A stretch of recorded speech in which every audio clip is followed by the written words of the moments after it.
Why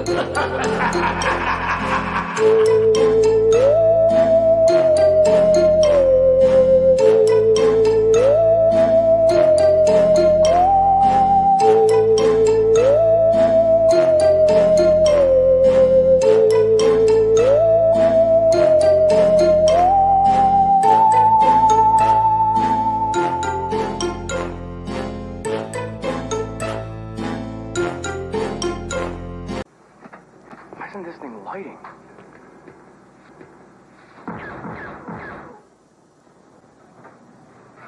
What'd I tell you about the blasting?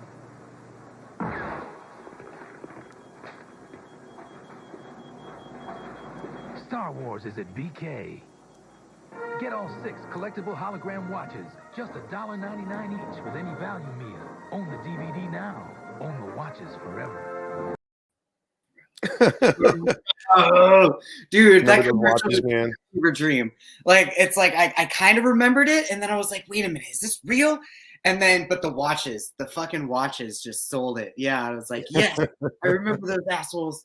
I had at least 3 of them. Yeah. Hello there. Hello there. Kyle Katarn here. I'm the Bendu. Coming back for another issue of Dork Forces. Gonk, gonk. Right. To you as well. Oh, to everybody. Right. Unfortunately, we were just discussing this before going on. This is the last supposed spooky force, because technically there's no Tuesday before Halloween, which is next week. So happy Halloween to everyone. Make sure to be safe. Happy Halloween. Do all sorts of spooky fun shenanigans over the weekend. Fuck it. I mean, we might just do it on Tuesday for November 1st. Who the fuck knows? Yeah. You never know. You never know. Halloween doesn't have to end until we say it does, you know? That's right. What do you have a costume set up for Halloween, by the way? Putting you on the spot. No, if anything, Gandalf is probably like the easiest thing to put on. I mean, at some point I'll probably want to walk around the neighborhood, probably after we watch whatever scary movie you and I Skype together.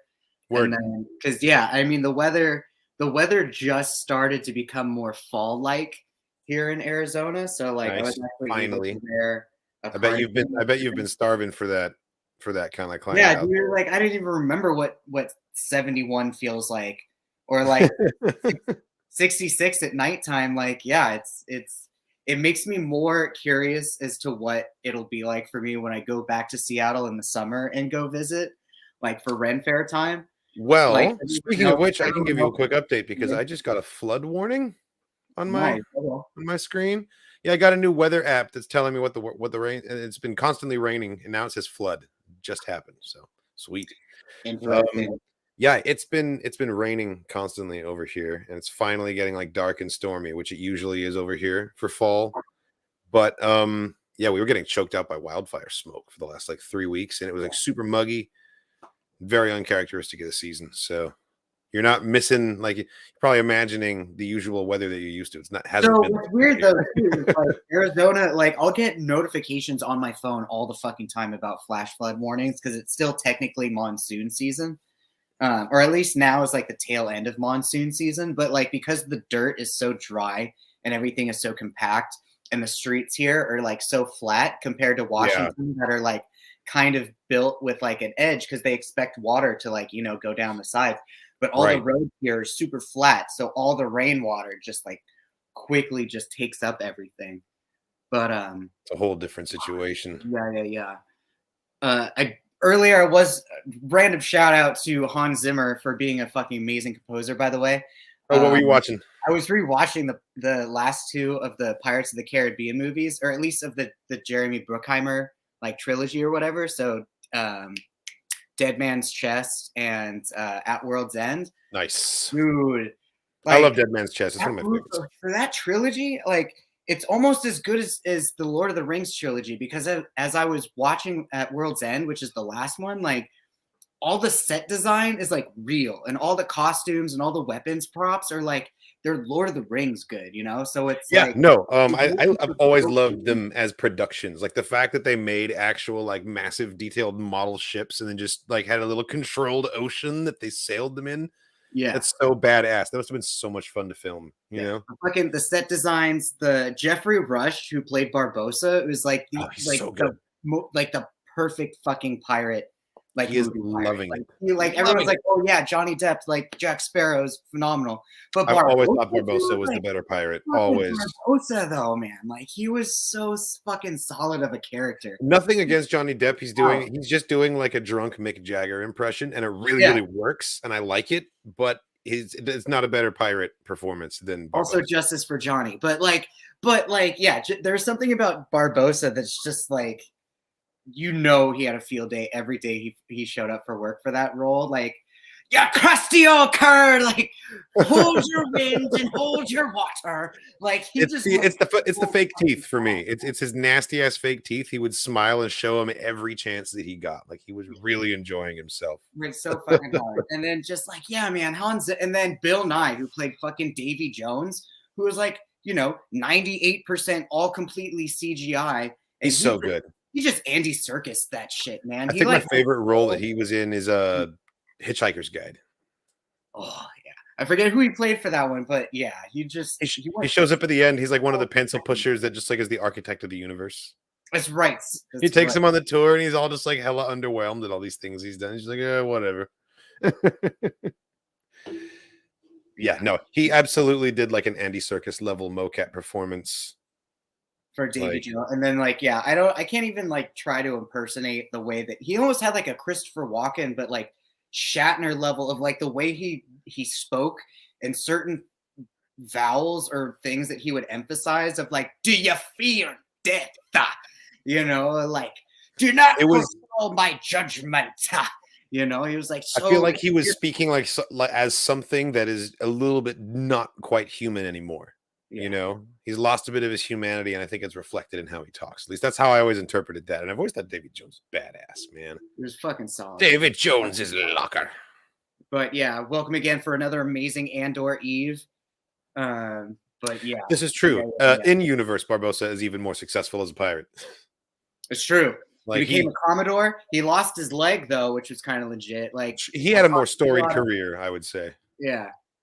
I talk a lot of shit for like the last two of the pirate movies, but like I enjoy them. I legitimately enjoy them. I don't think they're as good as the first three, but like they're good enough. Yeah, I don't think it's rum. I'll have a good time watching those movies. You know, they're fucking solid. But yeah, and then that semi-underwhelming House of the Dragon finale. I don't know. I just watched it. I was a bit late to the game for the House. I'm sorry, semi-underwhelming. Is that what you said? So my apologies for being late. No worries. I think technically everyone who watched it on time was late because this shit leaked on Friday. Did you know that? I heard about it. Whole episode. That's what I heard. Like I wasn't. I was fine with waiting till it came out on HBO Max, so I didn't like rush to grab it or anything. But I started hearing about it starting like Friday, so I was like avoiding Twitter and things like that. Like don't get me wrong, there were definitely things about the episode that were like really fucking cool and like very much felt like a Jurassic Park movie, but like the rest of it kind of just like felt like just like a regular House of the Dragon episode. Like it didn't feel like finale, you know, like. Yeah, Admiral, let's talk about it. Let's start at the end and work our way back. Like it didn't. So you think it didn't? It felt like nothing quite special. Like it felt as epic as the previous episodes, but not like finale huge kind of. Yeah, I would agree with that. I would agree. I think they're trying to break the format that Game of Thrones established. You know, where you've got like a whole bunch of exposition, and then episode 9 like shit really kicks off, and then episode 10 is like the aftermath. It's kind of how all of the Game of Thrones seasons progressed, and I think they're really trying to break out of that mold here. So they deliberately made choices. It's not going to be a big spectacle, and I mean I agree, Scott. It was a bloody finale, and a lot of action went down at the end. Season 1? We've had at least 3 dead babies. You know, it's true. There's a lot of dead babies. There's a lot of really gory childbirths going on. They're being just as intense as Game of Thrones was, but in different ways. They're finding different angles to attack our sensibilities with, so that we as the audience are still shocked. Because after 8 seasons of Westeros, like we're pretty desensitized to a lot of things, I think. You know? So yeah. Fucking Aemond. I don't think he meant to kill him. I think it's very clear that Okay, he lost control of the dragon, right? But you don't this dude- ride in there with a fucking weapon of death and destruction to like scare someone. A fucking he should have known better. Godzilla dude. Like Vagar, okay, like that dragon, okay. So, like I said, like there are a lot of things that I liked about the episode. For instance, like it's like you knew as soon as Rhaenyra handed those messages to her kids, like I don't know, like you were like, oh man, something's gonna happen to the baby. Something's gonna happen to the little brother. Man, something's gonna fucking happen to the kid, man. And she then should have known. One-eyed Willie. There's no way there's no way that she could have known that specifically Aemond is lurking at Storm's End. Oh yeah, massive dragon. But she should have known that it's a very dangerous idea to send your sons off anywhere that's not like your stronghold, your fortress, especially if you're trying to be the heir. They are now your heirs, and it's very important that they stay there. Because if you lose your kids, that completely weakens your claim. Because like, okay, so if they give it to Rhaenyra, who's it going to pass to now? You know, that's going to lose her support. Bruh. So I feel like it's just a tactically stupid idea not to keep your kids under lock and key. And I know he's 14. He's actually a man in West. Like that baby just got eaten. He was a baby. Bro. Yes, he messed with Vagar, and like that's the other thing is that like it stopped being being Lucerys versus Aemond pretty fast and became Vagar versus Arrax. That's true. It was kind of Arrax versus Vagar was the actual confrontation. Did the fireball? That's true. Arrax was like, I don't like that this big Godzilla fucker is like stalking me, which is fair. But you're gonna try and do like a crazy drive-by. Make sure your car is on board with your plan and isn't gonna like go rogue and run some fucking people down. Yeah, the steering wheel starts turning on its own. Like, like fireball the rider. Fireball the rider. Don't try to fireball like the big ass dragon in the face because like this thing's a Boeing 747 and you're on like a little puddle jumper of an airplane. Like, god damn. The second largest dragon in canon, Chadmiral. You talking about Vermithor or whatever his name was, the one that Daemon woke up? Daemon was singing to, bro. That was Jaehaerys's dragon. That was Viserys's dad's dragon. Yeah. Why did they wait this long? Which is one of the sisters. Because, man, you didn't want to... Because they hyped up the idea of Vagar. They probably waited for Viserys to die out of respect. They didn't want to touch on his dad's dragon while he was alive kind of thing. True. But also, I think it's more so because they had to really establish the dominating size and the presence of Vagar compared to some of the other dragons that we've seen. So, like, Queen Rhaenyra's dragon, for example, the gold one, which is really cool. That one is like roughly the same size as like Drogon and actually no, I'd probably say that the gold one's probably more close to Rhaegal and Viserys, who we saw in Game of Thrones. Yeah, but like, yeah, man, these things are like they're so massive. They have to emphasize how big Vagar is so that when they show this next level dragon, you're like. They're right. We have to establish the scale before we break the scales. Now, like they're Middle Earth sized dragons at this point. I can't wait for season 2 because you're absolutely right, Admiral. What you set up here, it's going to be all battles because the Dance of the Dragons officially began with the killing of Lucerys. I think, but it sucks, man. All the kids are going to die. All the really cute little everybody's going to die. Daughters. I assume that all the dragons are going to die, which is the only thing that I'm actually sad about. The only people that I'm emotionally connected to, character-wise, in this show, are the scaly things with wings. Like, true. Are the dragons much more affected if a dragon is killed than if a person is killed. I'm gonna revolt. I'm gonna revolt if there's gonna be some scene of them like angrily smashing dragon eggs. Oh, why would you put that into the universe, man? Now it's definitely gonna happen. They did it in Gargoyles, bro. They did it in Gargoyles. Yeah, they did that in a cartoon, in a Disney cartoon. So it's like you can only go. It's like Hellraiser. Your threshold can only go up, right? Right. But, okay, but going back to One-Eyed Willie though. If you have when were we on One-Eyed Willie? Aemond. If you have a sapphire eyeball, bro, fuck wearing an eye patch. Why would you? Is that what it was? It was a sapphire. Dude, did you see it? Like I saw it and I was confused on what I was looking at. I was like, did he really shove a jewel up in there? In blue, bro. It looked straight up sapphire. Like it almost looked okay. Like that's pretty baller. That's pretty. It almost looked like a White Walker eyeball. See if you can like. That's what I thought too.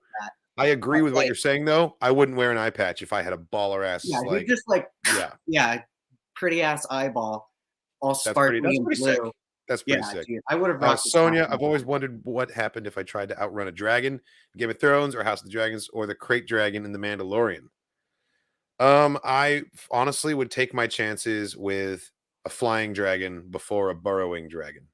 That's true. Burrowing dragon could go straight tremors on you. And just, like, take you from the concept of a crate dragon is like infinitely more terrifying to me because if you burn to death, just like you said in the episode, a flash, like a searing flash, and then like some heat, and then it's over with. Versus like you get puked on to death by an acid monster that just came out of the ground. That's like, way worse. But like think about your size ratio for a second though. Like crate dragons are known to eat baby sarlacc and banthas. Yes. And large mouses and large, masses of people who. That's what I'm saying. Do you want to get killed by something that doesn't even realize it killed you? It's not even going to notice that it ate you. It's just going to keep on going. Which means I'm not going to realize that I got eaten. So you will definitely realize that you've been eaten by a crate it's dragon? Not going to know. It's not going to know. It's like Sarlacc style, slow, agonizing death. Not if you at least with a dragon, you can go to ground and you can get into a tight enough space that it can't fit in behind you. You're good. Unless it blows fire at you. Well, that's true. Crate dragon will just eat the whole thing. Yes, R.S. Danny. Yeah, ruby eye. I didn't see anybody with a ruby eyeball, but like, I don't know. That would have been a better choice. I agree. Sapphire eyeball.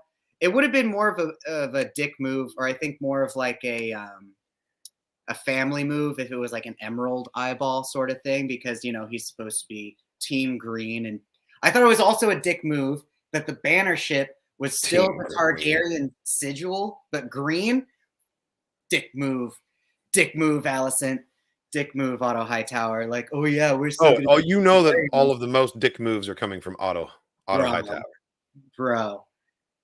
But yeah, they both. I see someone. They both lost control of their dragons. It's true, they did. At least shout out to Lucerys for at least like consistently speaking Valyrian to like his baby dragon or his teenage. Yeah, I liked him. I was sad to see him go. Whereas you fucking Aemond is just like, no, Vhagar, listen to me. No, Vhagar, no. And now, and then fucking just Queen Rhaenyra, she had the rage vein in the middle of the forehead, and you knew. Yes. You knew. It's on. It is on now. As soon as the forehead vein comes out, like, I don't think Smaug is bigger than Vhagar. So here's the funny thing about that. Because we saw Smaug mostly from Bilbo's perspective, we were getting a Hobbit perspective of Smaug. That's true. Smaug is closer to Drogon size, and both of whom would be smaller than Vhagar. Right, that's true. It's like how Shelob isn't actually a giant spider. Shelob is a giant spider if you're a Hobbit, but it's probably about the size of a Shetland pony for a human. Oh, that's a good point. Same with the fucking Harry Potter spiders, because we only see Shelob comes up to our knees, maybe our waists.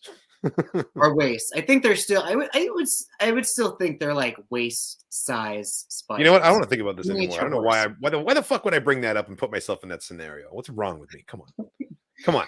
Moving along. Otto does need to get roasted alive. I agree. And shout out to Rhaenys for just fumbling the fucking that's not my war to start. It's like, yeah, well, you just could have been a bro. You really could have just like done the realm a solid here. You should have done the realm a solid. She could have done the realm a fucking solid, but nope. Can't get in the way of King Rapist's coronation. Gotta let that go without a hitch and then make it dramatic. Also, was it just me, or were they pulling out like all the villain stops for his ceremony? Like everyone's in black. We've got a little corridor of swords to walk through. He's got his spiky Aegon the Conqueror crown. Like, it's true. Even his sword looks like a villain sword from an 80s movie. I mean, they don't have fucking rifles, but it was much more ceremonial because normally the coronations happen in the Red Keep. Like we've seen coronations before. So this was a bullshit public spectacle that Otto just wanted to put on. 100%. 100%. Of just like, everyone come watch this. Because like even when they were talking on the bridge, Otto was like, He's wearing the Conqueror's crown. He's carrying the Conqueror's Right. sword. All of the symbols of office belong to him. And it's like, that's just because you gave them to him. It's like, that doesn't mean bull. That doesn't mean No. absolutely anything. He's just a bullshit fucking figurehead of a child. Which Like, dragon does Aegon have? He has his own teenage dragon. He's got a little teenage mutant ninja dragon, just like Arax was. Yeah. Okay. So Aegon can't fly off victoriously into battle just confidently. He's got a little rinky dink, just like Lucerys did. Well, he's king now. He can't fly because he's too much of a liability. Oh, is that why they wouldn't let Viserys fly?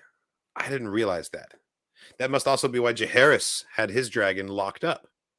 Vermithor might have been locked up since before Jaehaerys passed, honestly. Well, they're all in the keep. They're all not the keep. They're all in the dragon pit. Aside from the ginormous ones that seem to be dwelling in the caves of Dragonstone that Daemon just so haphazardly likes to sing to.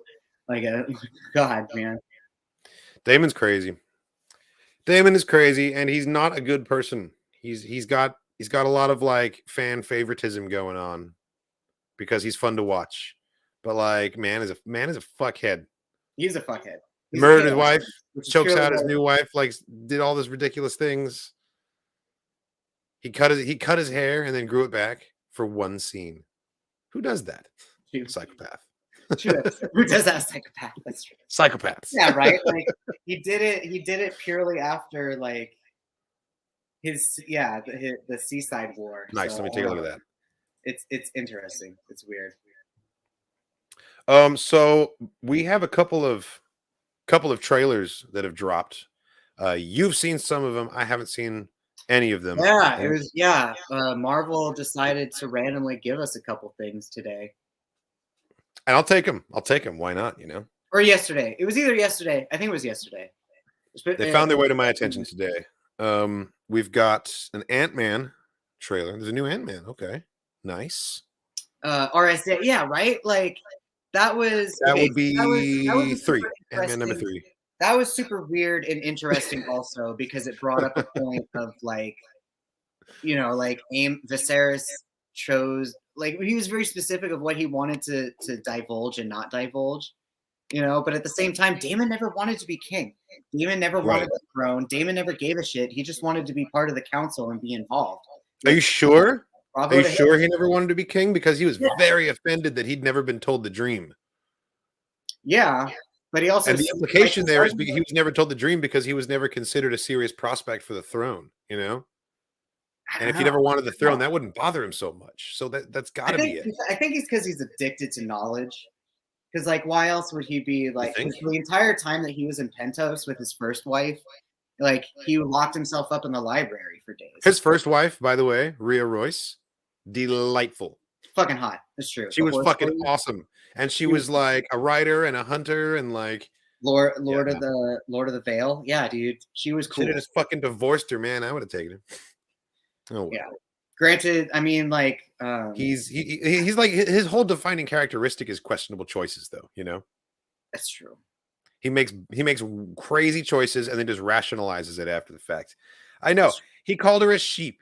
He said that there were sheep more attractive than his wife. And as soon as we saw his wife, I was like, okay, this man's judgment is thrown into question instantly. I will say, aside from the decapitated one, all the Valerians are very attractive people.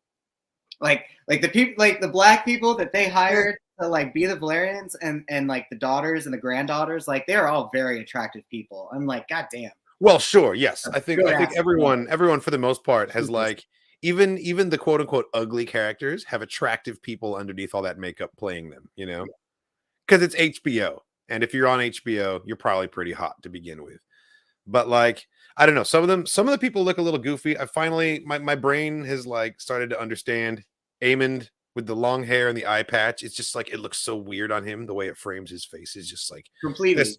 Well, because I saw the actor with short hair first. And so like, oh, really?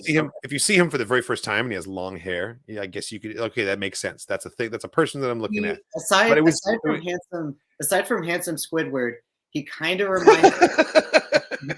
reminds me of the actor who plays. He does have like the and you put that image in my head, but he kind of looks like the Antichrist character from American Horror Story that they hired. too. Oh, the guy who played Satan. He didn't play Satan. He played the son, and then he also played the boyfriend in the Death of Versace series. Oh, that guy. That guy. That's yeah, he does. Shit. I didn't really give a shit about the O.J. Simpson one or the Monica or the Bill Clinton Monica Lewinsky one. Oh, dude, that's the Versace one. That one was whole. I love all of Ryan Murphy's projects, even the trashy ones, even the bad ones. I enjoy them all. All right, they're all great. The apocalypse season, from American Horror Story all the way to 911 and everything in between. Like in the OJ one, the Versace one was actually really, really good. Yeah. Did you know that was Ricky Martin in that? Who played Ricky, or who did Ricky Martin play? He was the boyfriend. He was the bereaved boyfriend who was like a suspect for a little while. Oh, not the blonde boyfriend who. Well, no, the blonde boyfriend that he kept like kidnapped and with him the whole time was the Antichrist kid. But oh god, right? Like the main guy. Yeah, that's right. He gave a really sad, really heartbreaking performance in that, actually. Oh. Yeah. I was talking about the Satan guy during the apocalypse season. That's who I meant originally. Yeah, but it was a different actor. Different actor was the guy that was in OJ. There wasn't like an actual Satan character. There was. There was the Antichrist, not Satan. He was the Antichrist. That's what it was. Yeah, my bad. It's been a minute since I watched it. The long hair. Those things are not technically synonymous. And he was killing all the witches, and the Illuminati episode. Yeah, right. And Kathy Bates, they decided halfway through that Kathy Bates is a fucking robot. Joke. What was that? They made her a fucking cyborg. Yeah, that was an interesting call. That was a truly interesting. I didn't think he was offended for not knowing. I think he cares more about war than his brother trusted too much. Okay, yeah, no, it totally played into his frustration because one of the reasons he choked her out also was because she was just saying the same things that Viserys had said for years, and he wanted to just get on with it. Also, take a moment to say happy belated birthday to my friend Murdoch. We're all going to be getting the old Katarn Squadron together tomorrow night. We're going to stream some Katarn Squadron matches in honor of Murdoch's birthday. Many happy returns, sir. Excellent. Hope you had a good one. The force be with you this fine good week. But yeah, no, he was totally the Antichrist, not the actual Satan. And then and then it had to do with the Illuminati. It was a weird one. The scene where he had to play like the not little like 6-year-old version of himself, but they just like made him like his full grown ass self, just like wearing little kid clothes and crying on the bed. Well, that was kind of the thing, burned into my brain, and I will never unsee it. Yeah, I mean, like that was kind of the thing, right? Like he had the accelerated growth rate, but like in his head, he was still his little kid self. But like, oh man, talk about your acting challenges. Put that one on the resume. Like, oh, I did so many things on this show. With like, all right, now, okay.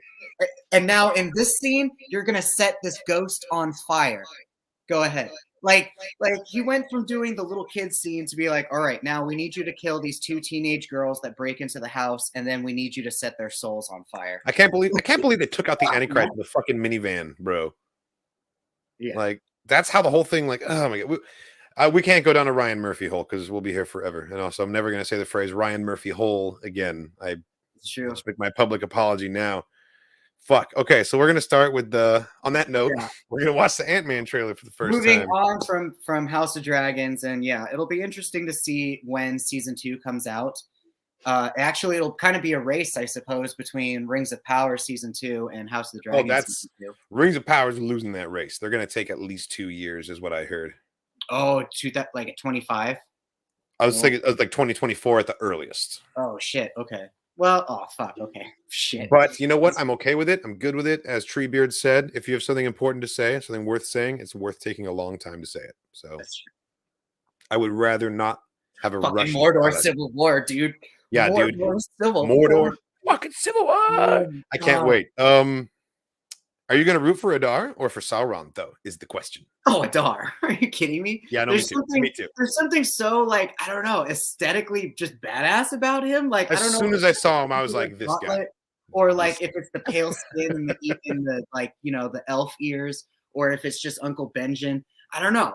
There's just something about him that's just, like, fucking cool. And his whole concept of, like, no, the orcs deserve to be free.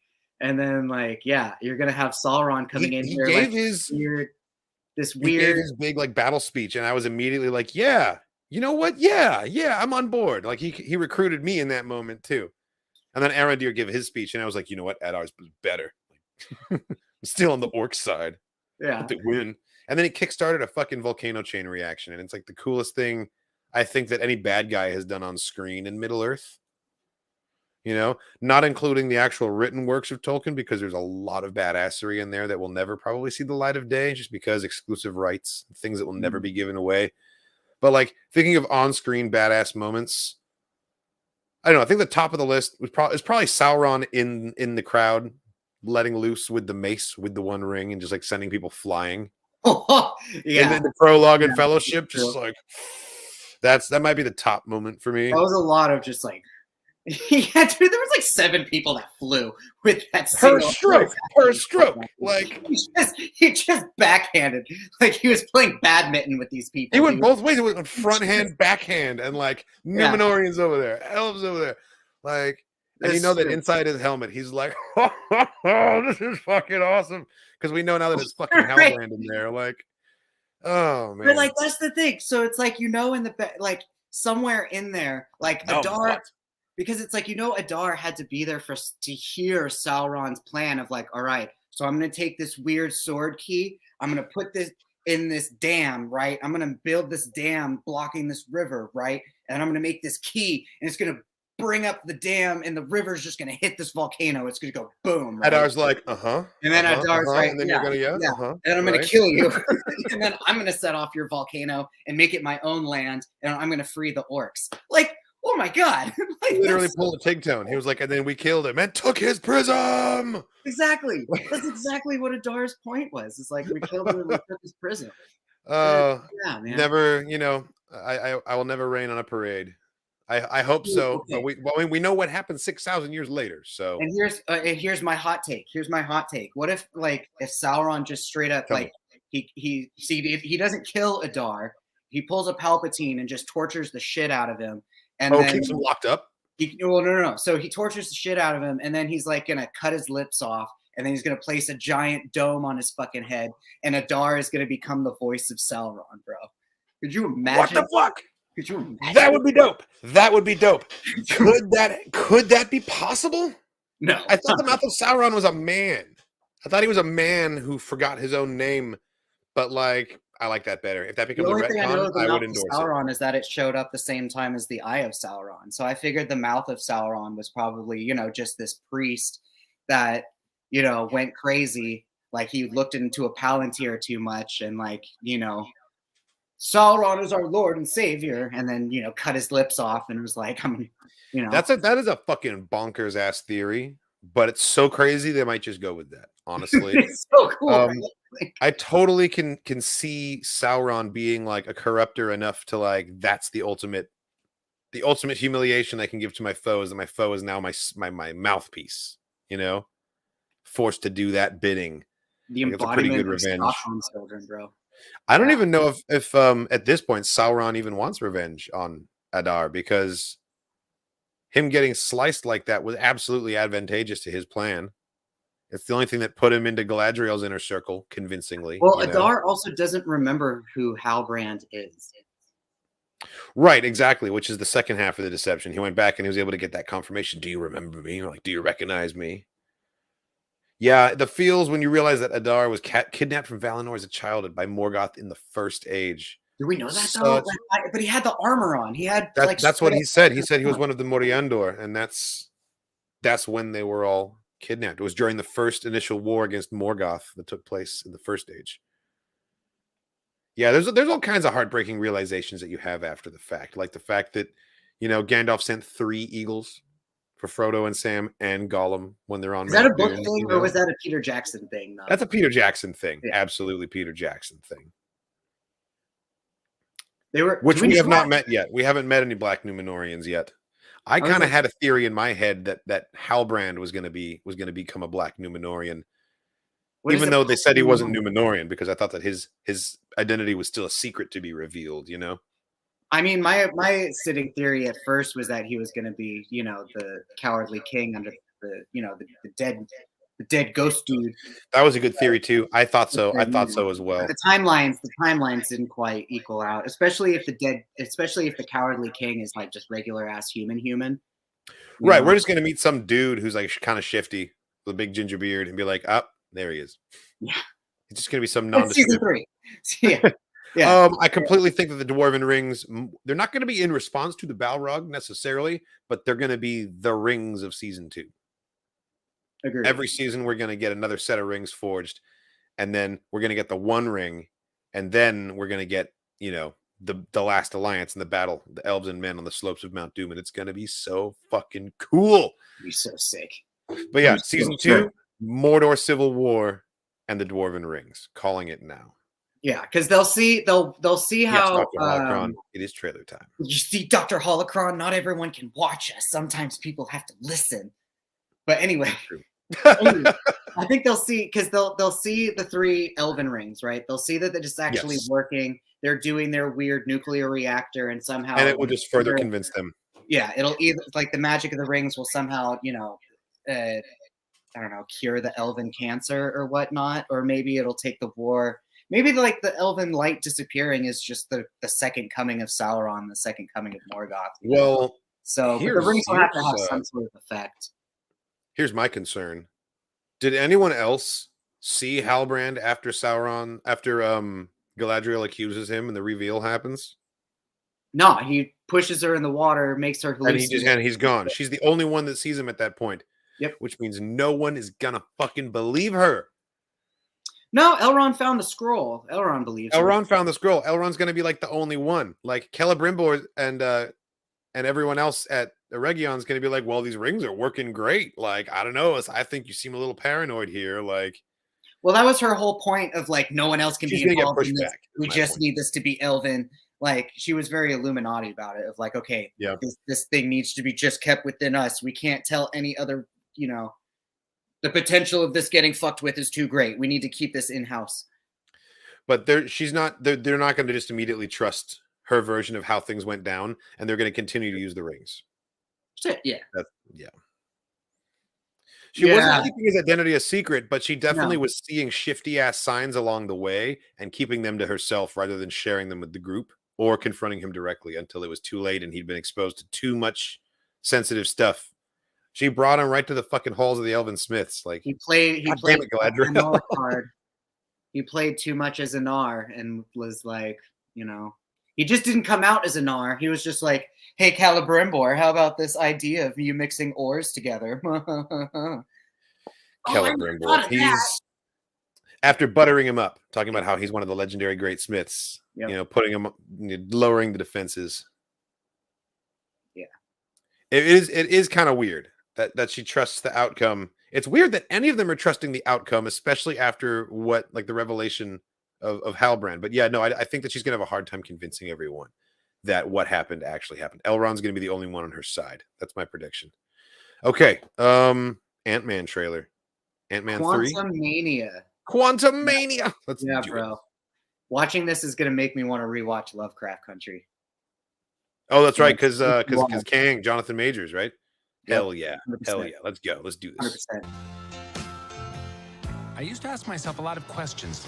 Scott, you're at ex-con. How are you an Avenger? That doesn't make sense. Wait. Everywhere I go, people tell me the same Was that thing. fucking what's his face from? Thank you, Spider-Man. People still don't like that. That's why we made this. It's like a satellite. Everyone's in the MCU now. Split. Quanta. Wait I don't a know minute. who You're sending a signal down to the quantum realm. Turn it There's an actor from Tim and Eric, and I think we should leave.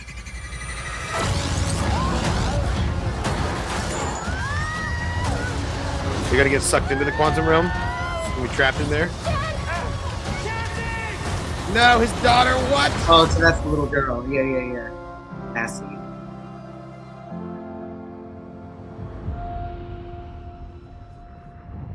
The quantum realm does look really cool. Nice. Oh, that's cool.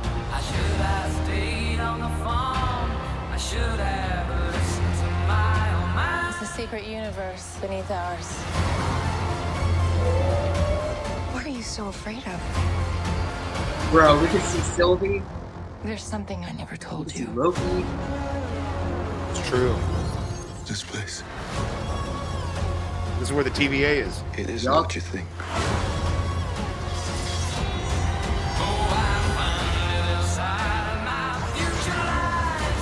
It looks pretty epic. I can get you home Bill Murray, huh? and give you more time. That's poor timing. If you help me,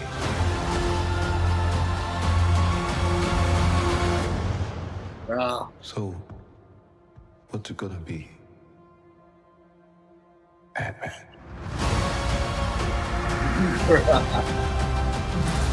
I give a shit about it. Like, dang, no, yeah, dude. Like, oh, February 16th? Okay. Oh, that's not that Okay. long from now. Okay. Day after my birthday. That's cool. I appreciate that. Okay.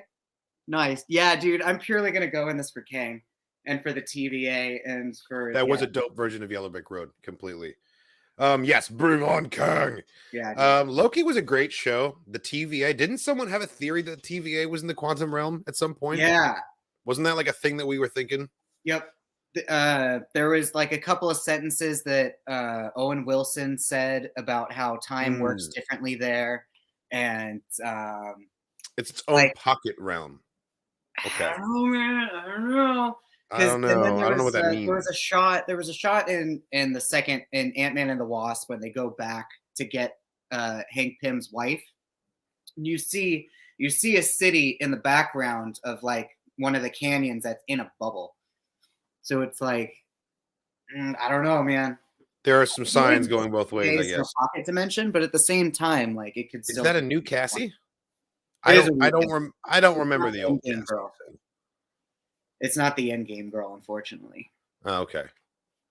They should have just kept the same kid. They're doing a House of Dragons on us when it's like this is the third actor to play the same character, and we're like, I don't know who is this. Right, that does become kind of an issue. I would agree that feels like a Guardians film just because there's so many random like aliens and creatures and locations. It feels very exotic. But that's okay. They're taking Ant-Man in a new direction. And like the quantum realm gives them this opportunity to have like a whole new kind of, and I mean, this is all mapped out already in the comics, right? I'm sure. So A lot of the Kang stuff is.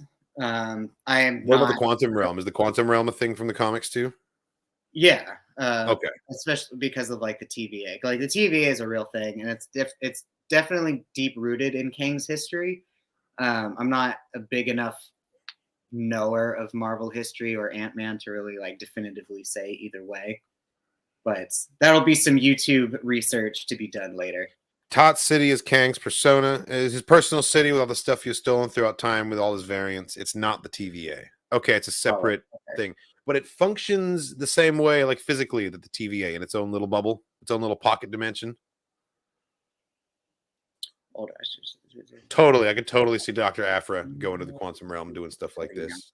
That's fun. I want Kang to be a more active villain than Thanos. Need to change the villain of the movie with the same powers formula. Yeah, see, that's why I really liked Mads Mikkelsen in Doctor Strange.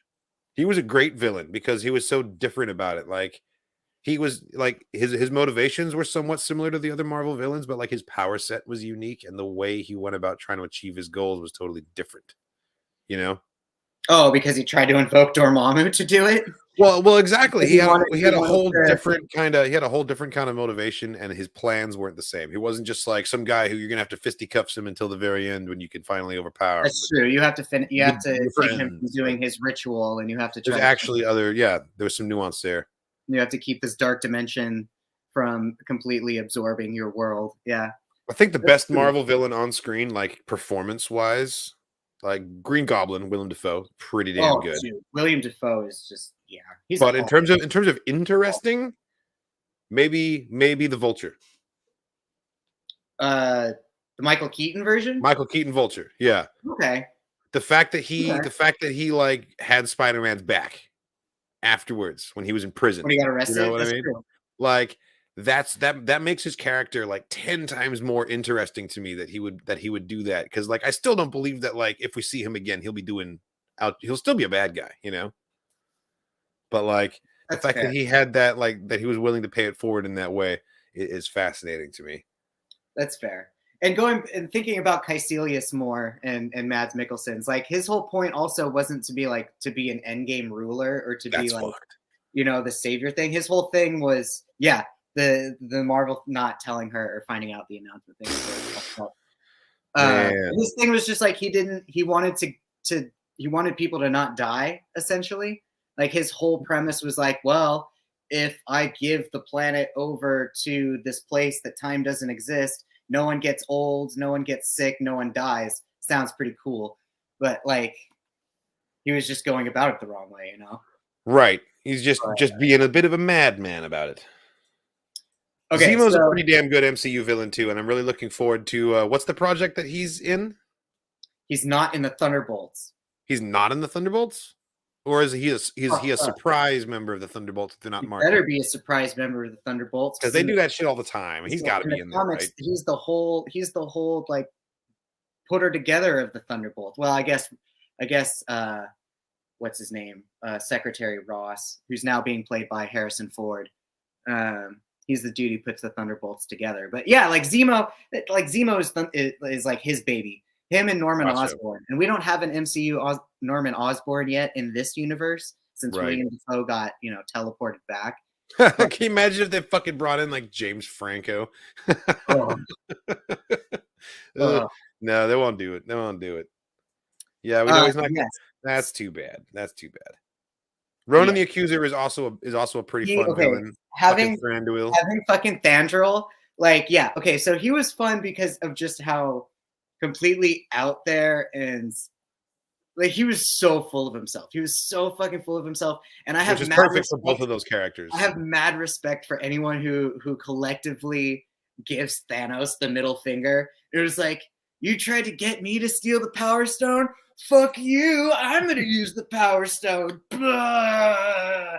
And then, like, gets completely done over by fucking Chris Pratt and the Guardians, the rest of the Guardians. The Guardians. But yeah, no, Ronan was great. I'm glad that we got to see him again for like, wasn't he in Captain Marvel for like 2 seconds? Yeah, that was great. That was great. It was his prior. Okay, so but Zemo though, like Zemo was a very solid villain.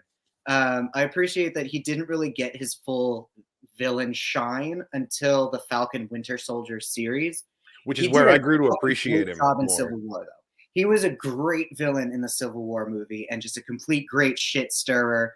And it was the first time we got to see T'Challa as Black Panther and everything. And like, I really like that actor, Daniel Bruhl. The first thing I saw him in was called Goodbye Lenin, which is a German film about he's living with his mom in East Berlin at the time that the wall comes down, and she has like a stroke or a heart attack or something, and she's just out of the hospital, and so she has to avoid stressful things like for her heart.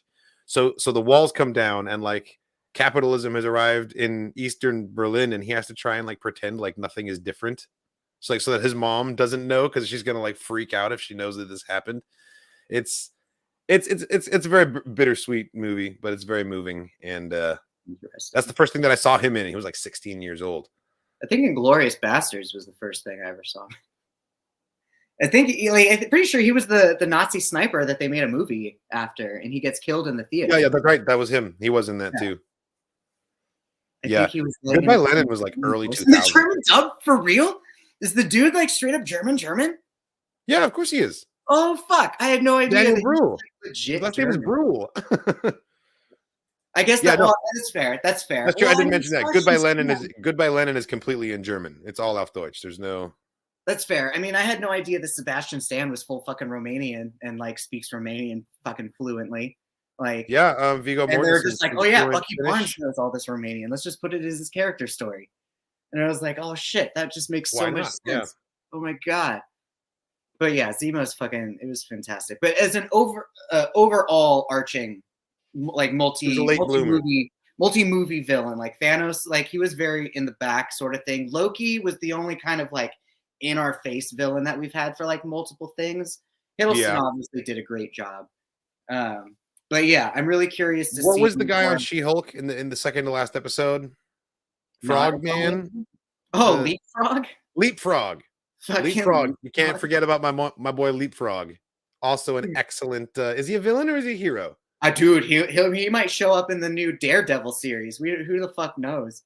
Or he might show up in, like, I don't know if they make Jessica. Well, no, because She-Hulk took place in L.A., so he would have to go over to New York to show up. And I love Leapfrog because he feels like a Venture Bros character, doesn't he's he? totally a Venture Bros character. 100%. 100%. He'd be in the Legion of Villains, but like he's not a villain yet, except The now. Guild of Calamitous Intent. They fucking kidnapped the dude who makes super suits like a dumbass. But Leapfrog is his own man. I love it. Yes, that's right. Good, evil. I'm my own man. Yeah. Ribbit and rip it. Rip it and rip it. God damn. He does kind of look like Kick-Ass. That's true. Green and the yellow. It's the green and the yellow, man. Yeah, that's totally what it is. All right, so while we're on this Marvel kick, we've got another Marvel trailer. The MCU holiday special. That's right. Guardians of the Galaxy. Yeah. For a long time, they've hinted to the Guardians of the Galaxy holiday special, and no one's had any idea of what this was. If it was going to be its own separate movie or anything, and then now everything makes sense with the coming out of Disney Plus. So, yeah, let's fucking hit it.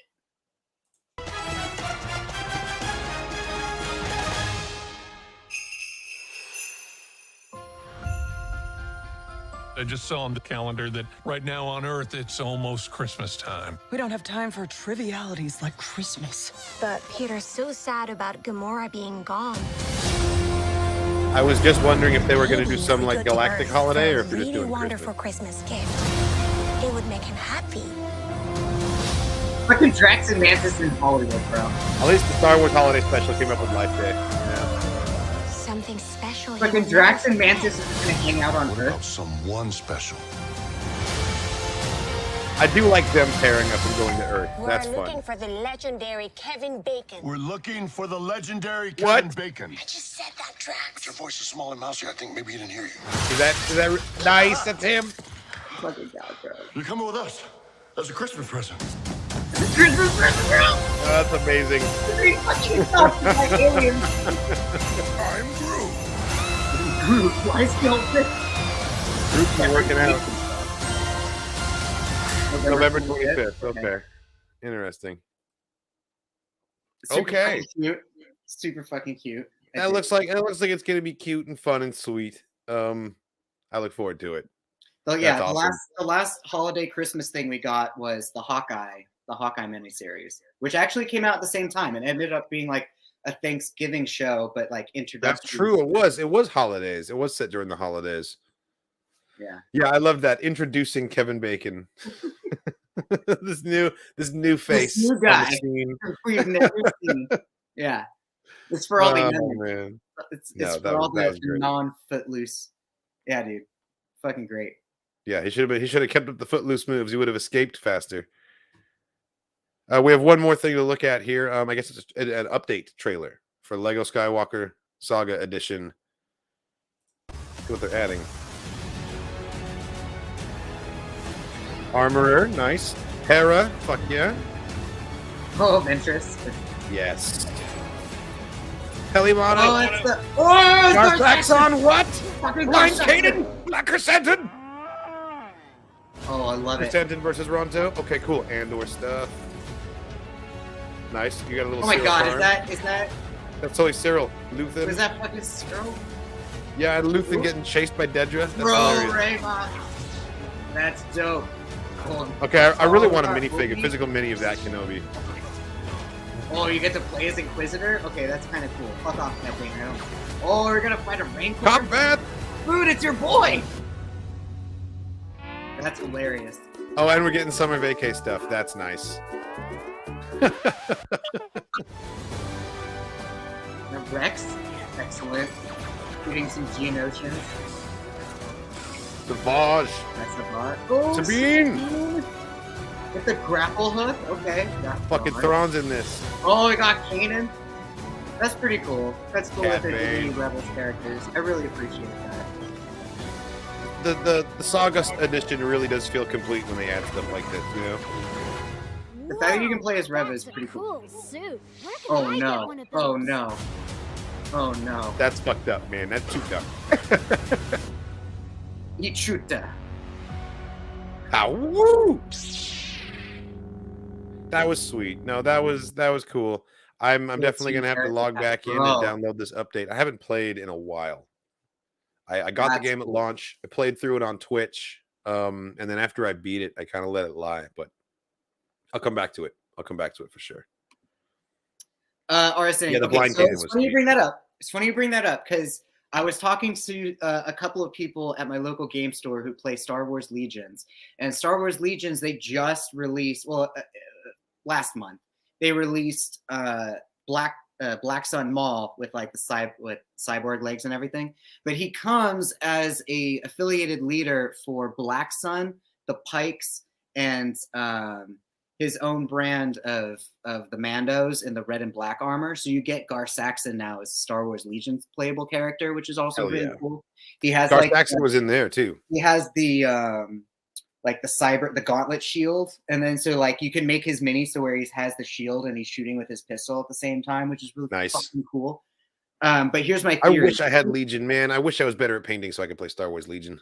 Legion, there's so many tokens. It's such a weird game, but it's really cool to watch as a Star Wars fan though, because it's like on the table you'll see this battalion of like B1 battle droids and like Grievous, and then you're fighting like I don't know, fucking a random ass group of rebels, or like the game I was watching was Black Sun Maul versus Grievous.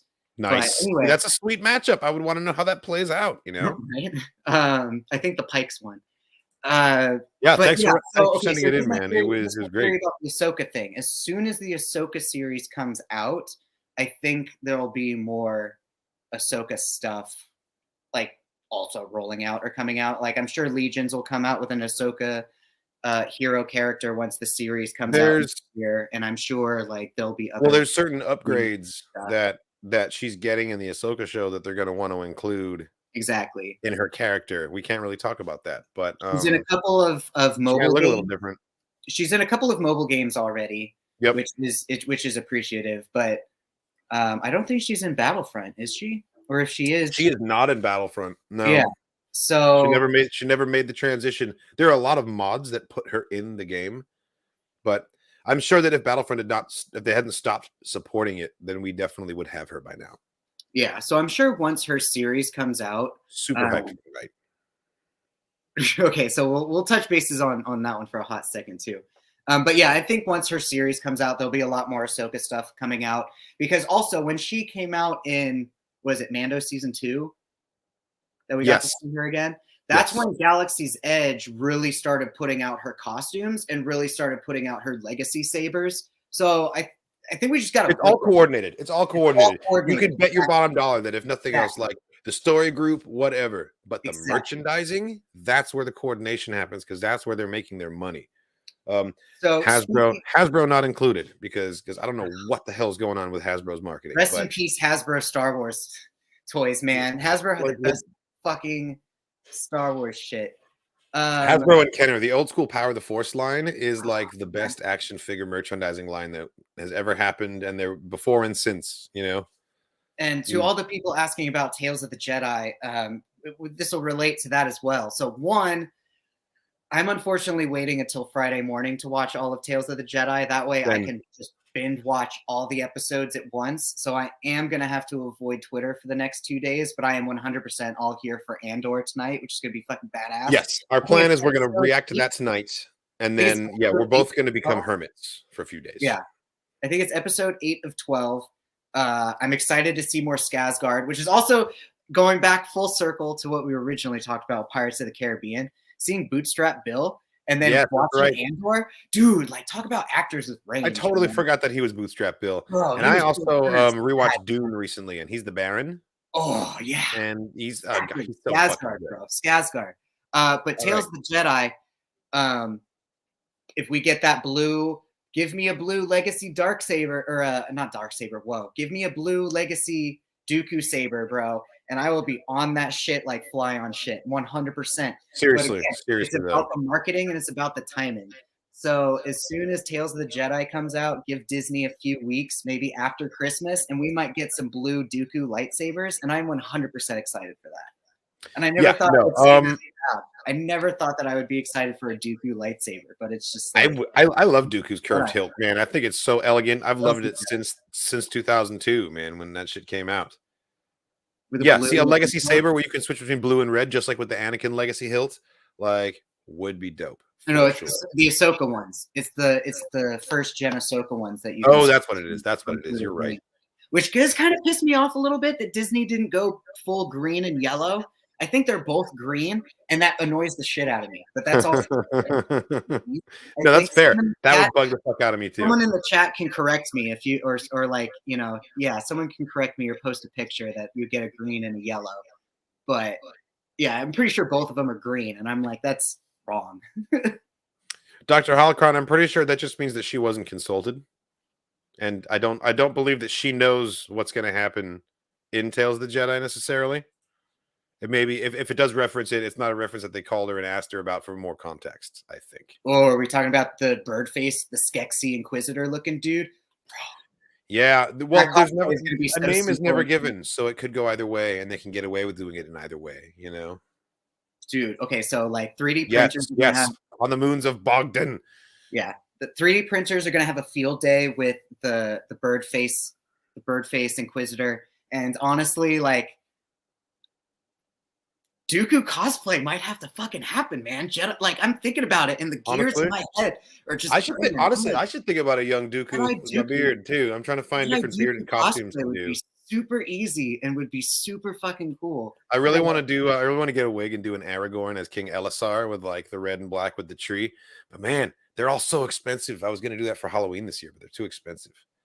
Yeah. Yes, the Dooku Tyrannus recruiting Jango on the moon of Bogdan is also how the Star Wars Bounty Hunter game ends. Yes, we get to see that cutscene at the very end, so it would be dope if we got to see some sort of a nod to that, you know, in animation. Yeah, I'm just happy to step back into the animated galaxy, dude. It's been a while since Bad Batch was on, and I miss it. And the cherry on top for me is that we're gonna hear Ashley as Ahsoka again. Like it's gonna be great. Yeah, it's great for it. Yeah. Tis true. There's something else I was seeing here. Sifo-Dyas. Yeah, dude. Okay, so it's curious though. Like, I don't know how far in Dooku's history we're gonna get, right? Like, because we know we're gonna get the Yaddle fight. We know we're gonna get to see like the first inklings of him not agreeing with the Jedi way for whatever reason or another. And Bendu is gonna have to try to like pull the reins on him. But like Sifo-Dyas is totally alive. We could see him. I think we're going to see all kinds of connections. They're not going to waste any of this time, you know, because these are short episodes. The shortest one's like 10 minutes. I don't think we'll get as far as to talking to Jango. I don't think we'll get as far as going to. It's a hope. I don't think it's likely, but it's something that I also would like to see. You know. Yeah. But it's definitely dude. Like young Qui-Gon. Baby Obi-Wan, or not baby Obi-Wan. I don't know, man. Like animation would be the place to continue that story. Do you think? Well, here's the thing: if we don't see more Barriss Offee in the Tales of the Jedi, like I think her story isn't over yet. She can't just like she was in prison, then the Republic fell. Like we need more than that. What if we get her story in Ahsoka? Since Ahsoka is the character closely, Ahsoka series, yeah, I think I'd be more interested in that. Ahsoka Tano is the only Jedi I can think of that's closely tied to her. Like fucking Luminara, get out of here. She's dead. Well, she's dead. She's dead, but even if she wasn't, she's like very emotionally absent as a Jedi Master as well. Like they kind of drove that point home with how she treated the. She was very Catholic nun about it. Yeah, she was very Catholic nun about it, and it wasn't until like a few moments ago that I just put that together because like. You think of Jedis as Buddhist monks, right? But then I was thinking about her headdress and how it's very very much like a habit. It's very much like a habit. Like, yes. Oh my god, what if she was a nun, and you're stuck with this super prudish Jedi? Like, don't get me wrong, Luminara is really badass in expanded universe, but like we don't really know much of her in the Filoni verse, right? But, like. Dude, Luminara could have totally been some super cold Catholic nun Jedi Master, and Barriss was just like, "I think I'm queer. What do I do about it?" Like, meditate on it. It's fine. Yeah. Like, you know, I don't want to talk about this anymore. Like, we have stuff. Luminara. Yeah, we have stuff to do. Like, is Corey Burton doing young Dooku as well? Then I mean the voice, because in the trailer it sounded like a different actor, or at least he's That's changed true. it significantly. It kind of sounded like an Alan Rickman type voice, you know? It sounded like someone who is trying to emulate his older voice, but it wasn't quite his. Which I think could be a somewhat good move, I guess. Like you wouldn't want a super old voice coming from a younger dude, right? Gets her legs caught off by Ahsoka and burned in lava. Ooh. Why? I don't know why that got me so good. Oh, you're a bad person. That'd be fucking hilarious. And then she gets her own suit. And there's a whole nother trilogy of movies about that explains why Ahsoka wasn't there in the original trilogy. She was off fighting Darth Barris in a different galaxy. Her unrequited love. Bro. No, I'd be down. That's I'd be down rough. with that. That's pretty good. Rough. Do you think okay, so here's a question with Reese Speecher and everything. Like, do you think that's going to make its way into the animated world as well? Like, if you have an actor, if you want to replicate a voice performance from an actor who's not available anymore or someone who's passed on, like it's a little bit easier to insert a voice into an animated mouth than live action. You know what I mean? I guess we'll find out with Qui-Gon, if and when Qui-Gon Jinn talks, right? Well, if Qui-Gon, we know that Liam Neeson is going to be there, and Liam Neeson's son is also recording. So, like, young Liam Neeson is played by young Qui-Gon's played by his son. Oh shit! Really? And we know that he's going to voice old Himself? Qui-Gon at some point too, which means that we're going to see Qui-Gon interact with Dooku, like, which we've never seen before. Well, yeah, we've seen. Really excited we saw in the trailer. We saw in the trailer when they're. Well, we saw young Qui-Gon. We saw young Qui-Gon and Dooku. I'm saying adult, mature Qui-Gon and Dooku. Liam Neeson Qui-Gon and Dooku are going to interact. That's true. I think we do, which we've never seen before. I think we see it because, like, we get to see a really young Padawan Obi-Wan. I think that's the point. I think we see Qui-Gon the moment Dooku. Liam Neeson's son. Liam Neeson. Liam Neeson's knees, son. Liam That's Neeson's also, knees that's on his also knees. something He's I on a don't remember. Neeson. Because that's also something I now don't remember. If Dooku left the Order before Qui-Gon's death, or if he left the Order. He left the Order. He left the Order around the time of Phantom Menace, within a year or so, and I think it was before, not after. Before Qui-Gon died, so he left while he was still in. We will probably get that sequence. We're probably going to get at least a moment of him leaving the Order. There's some sort of buy, yeah. Well, I mean, like it sounds like Tales of the Jedi is setting it up for the death of Yaddle being the last straw that severs his connection with the Jedi, right? Well, yeah, 100%. She's gonna be onto him, but it seems like she's onto him doing clandestine shit, which he started doing because he's already left the Order. You know what I mean? He might be showing into work. Like, he might be showing up to work every day, but he's like mentally and emotionally already sided with the other side. With the Separatists, probably. With Sidious. Or the future Separatists. I don't think he's talked to Sidious yet. Dude, no. She's in the little Soto District Sanctum thing in the trailer. Yaddle is walking around in the place where he takes his walks with Sidious. I don't think that Dooku found that place first. I think Sidious found it first. Fuck. Okay. Which means that they're already in communication, like before Yaddle shows up. So, like, I'm confused and really curious about the timeline. Exactly how did it all go down? Exactly. And where does Qui-Gon's funeral fit in with all this stuff? You know? I can't wait, man. I can't wait. It's going to be really, really hard waiting for Friday. Fuck. It's 6 episodes, right? It's 6 episodes, but they're bite-sized. They're bite-sized. It's 12 like minutes each. Yeah, if we marathon it, we're done in 2 hours, including all of the filming and stuff. Visions rules. We're gonna do this vision style. It's gonna be good. They're gonna be 15 to 12 minutes, and it's I can't wait. Oh god! Here's the only annoying part that they might do. It might be like Ahsoka, Dooku, Ahsoka, Dooku, Ahsoka, Dooku. Yeah, they could go back and forth just being like, all right, here's the story of Dooku, here's the story of Ahsoka. Why Friday? Because that is the earliest time after tonight that we're both available. Yeah, we both work, and we're staying up till midnight tonight to watch Andor. Andor is going to be roughly like 45 to 50 minutes long, and then we're tired and we go to bed. I don't want to I want to watch them as soon as possible, but I want to watch them when like my eyes can stay all the way open and I'm not yawning, and like I want you guys to see how enthusiastic I am. I don't want to just feel the enthusiasm. And when I'm sleepy, even when I am enthusiastic, I look like this the whole time. Just like, oh, cool. Hey, look, it's young Dooku. I know that guy. And that's like I when we did our triple episode premiere of Andor, by that third episode, Bro, that was me. I was a little like, oh god, like man. The call out was strong. That third episode was rough. Visually. It was it was like watching our reactions. You could tell that both of us are like falling asleep. We're like, it's 2:45. We can do it. We can do it. Yeah, we finished watching the second one and we just stared at each other for a minute. I was like, should we do this? Is this a good idea? And we're like, man, fuck it, let's do it. And we did. And then like I think I fell asleep at the keyboard, like editing the shit afterwards. Yeah, it was great. So and yes, I had work at we 9 are a.m. doing reactions. Yeah. And we're not going to be falling asleep in our reactions. We're actually going to be like awake. We're going to do it on a Friday morning. I'm going to have some breakfast first, and then we're going to fully appreciate this, because I don't know the next time. I don't know the next time we're going to be in animated Star Wars Galaxy, like outside of Bad Batch, you know. Which I don't know what we don't know when it comes. We don't fucking know. Exactly. I don't know. I don't know when I'm going to hear Ashley Eckstein again being Ahsoka. Like I want to savor this, and I don't want to watch it when I'm half awake. So that's why we're waiting for Friday. Yeah. We'd do it earlier if we were available earlier, but Friday it is, you know?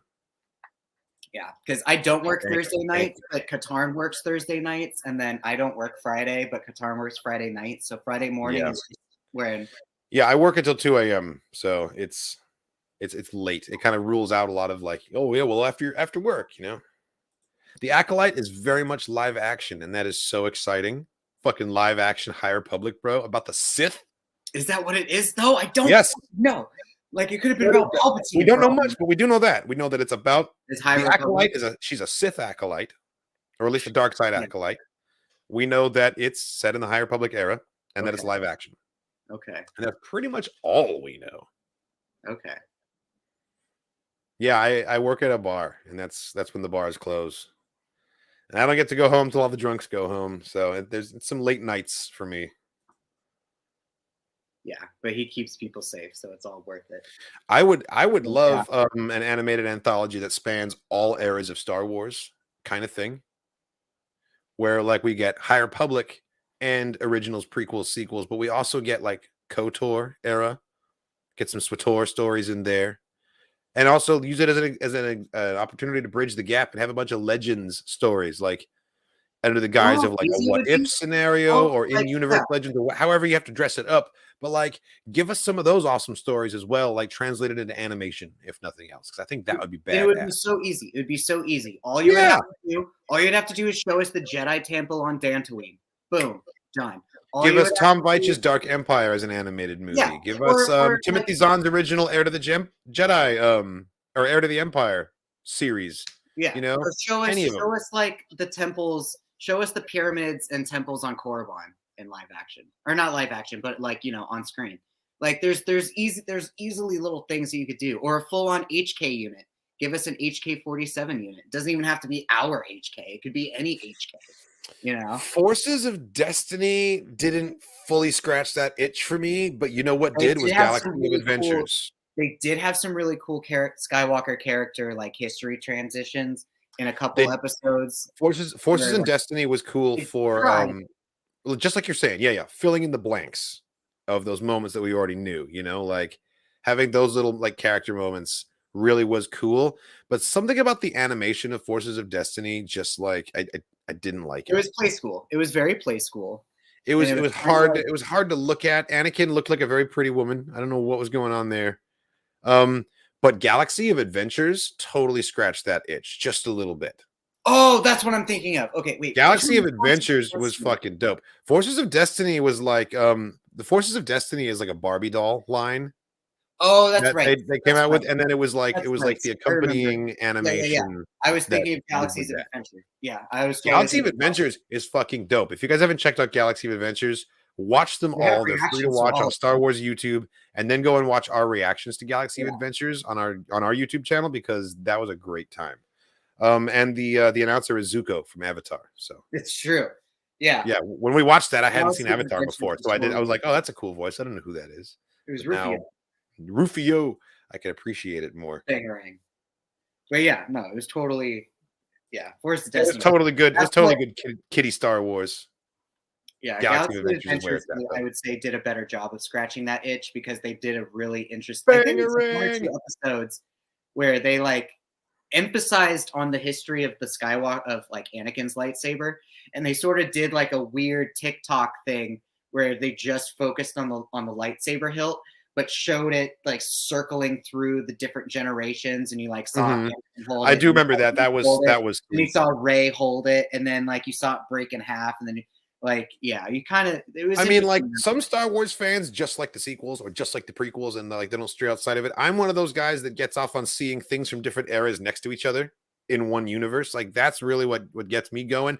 And Galaxy of Adventures was just nonstop that. Like the saber twirling through the different owners of the things and like all the different things. It's amazing. It's just full on Star Wars completism, and it was.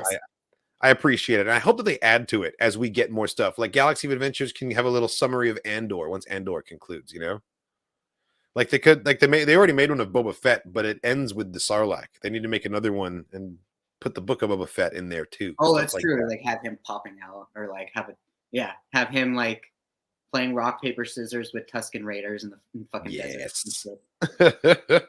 That'd be amazing. Yeah.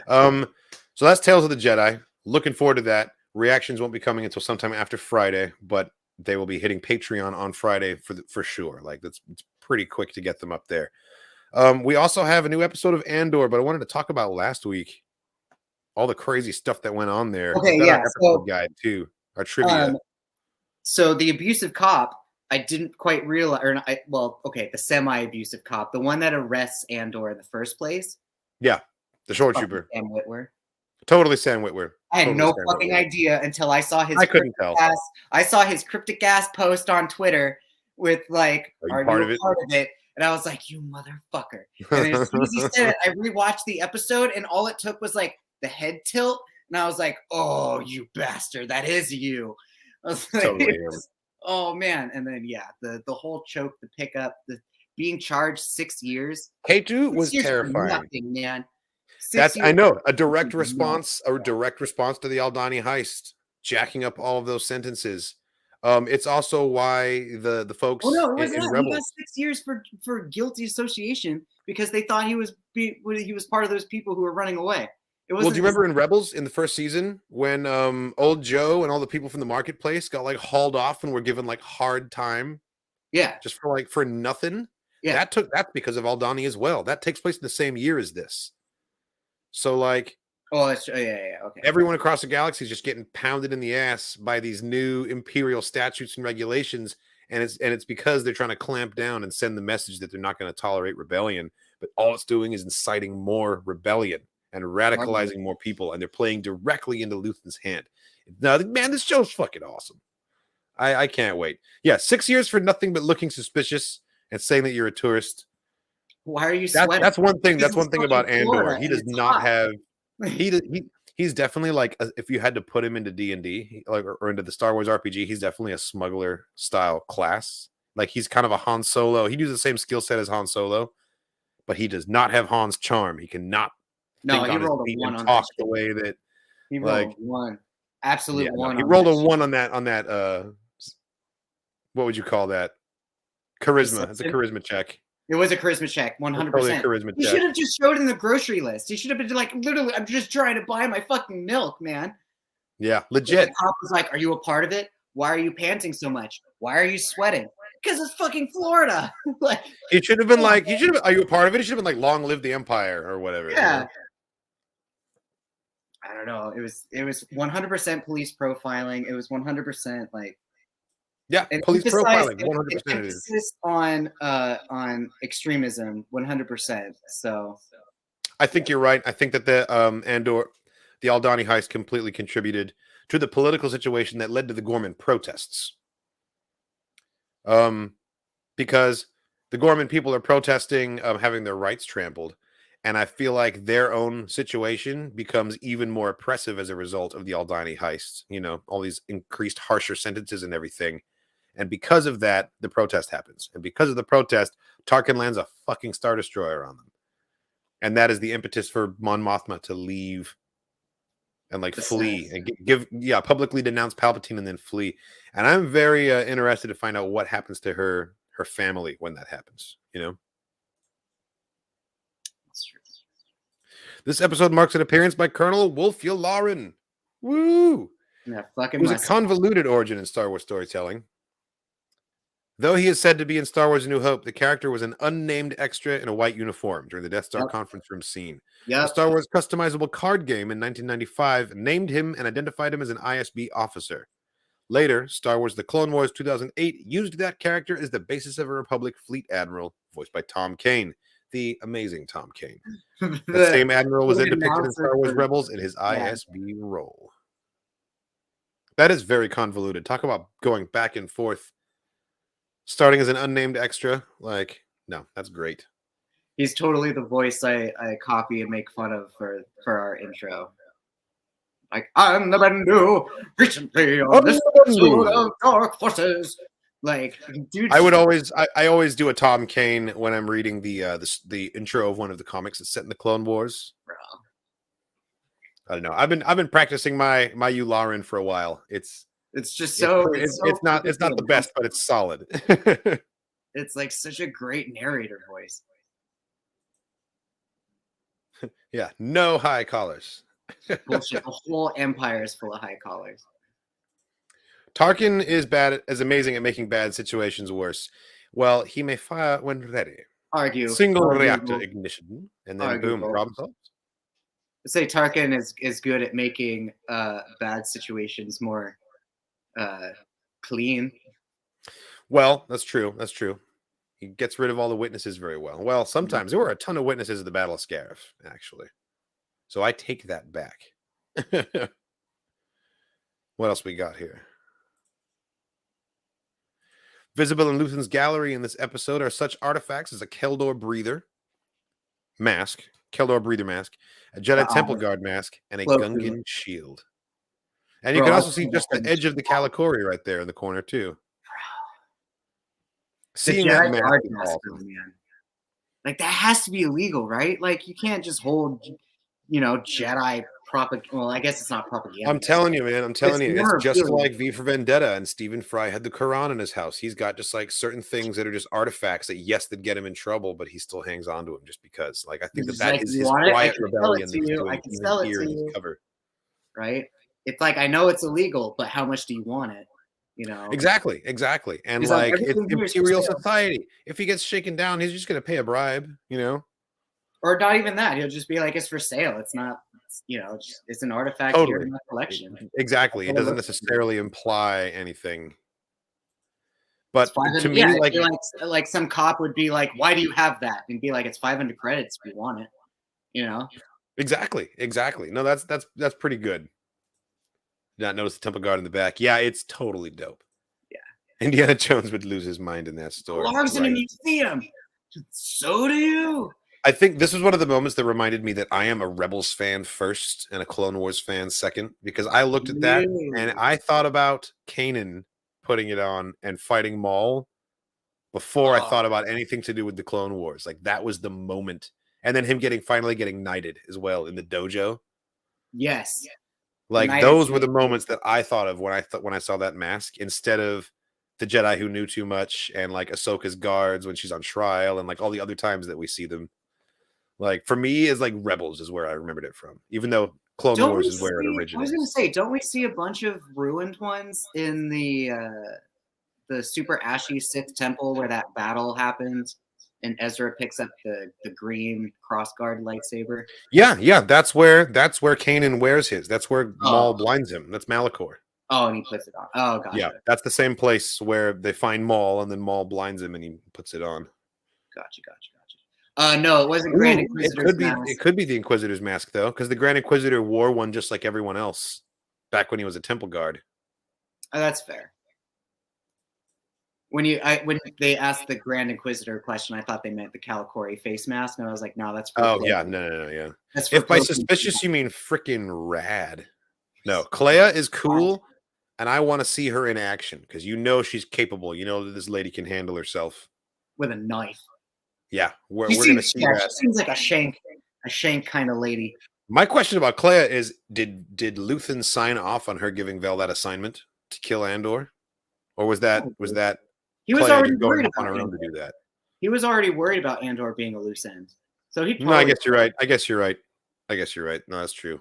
But Vel's. I think you're 100% right about what you said last week about how. So Vel now has this murder, this murder mission, and then she's gonna like find out that this dude's now in prison for 6 years for pissing off the Empire, and she's gonna have to break him out.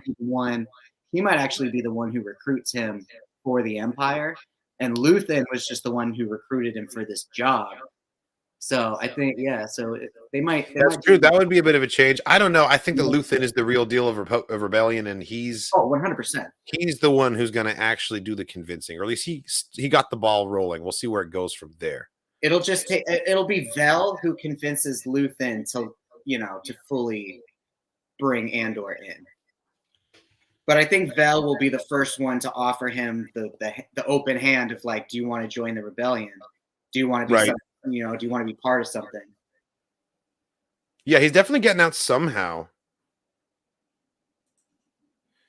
Do you think they got anything to do with Andor getting 6 years? Like they want him in jail to get him killed inside? Oh, no. I don't think that they were able to manipulate the justice system that way. They're probably like banking on him getting a sentence.